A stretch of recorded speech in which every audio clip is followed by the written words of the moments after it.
রহমতুল্লাহি ওয়া বারাকাতুহু। আশা করি সকলে ভালো আছেন। আলহামদুলিল্লাহ, আমিও ভালো আছি। আলহামদুলিল্লাহ। তো আজকে আপনাদের মোহাব্বত নিয়ে কিছু কথা বলবো, ভালোবাসা নিয়ে কথা বলবো। আমরা জানি মোহাব্বত করি না, ভালোবাসি না, গরিমা অহংকার ভিতরে ছারখার হয়ে যাচ্ছে। এগুলা বাদ দিতে হবে ভাই। আসুন, আমার মোহাব্বত যদি আমার ভিতরে যদি মোহাব্বত থাকে, অন্যজনের জন্য মোহাব্বত লাগবে।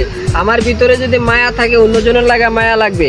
আমার ভিতরে যদি ভালোবাসা থাকে, অন্যজনের দিকে ভালোবাসতে মজা লাগবে।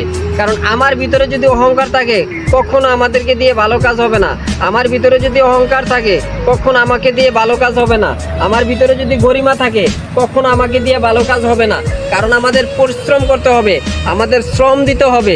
আমরা যদি শ্রম দেই, আমরা ইহকালও লাভ হবে, পরকালও লাভ হবে। কারণ আমরা শ্রম দিতে পারি না, আমাদেরকে অলসতা হয়ে গেছে, আমরা শরীর অলসতা হয়ে গেছে। এই কারণে আমাদের ইহকালও হারাই, পরকালও হারাই। কারণ অলসতা হয়েছে বড় একটা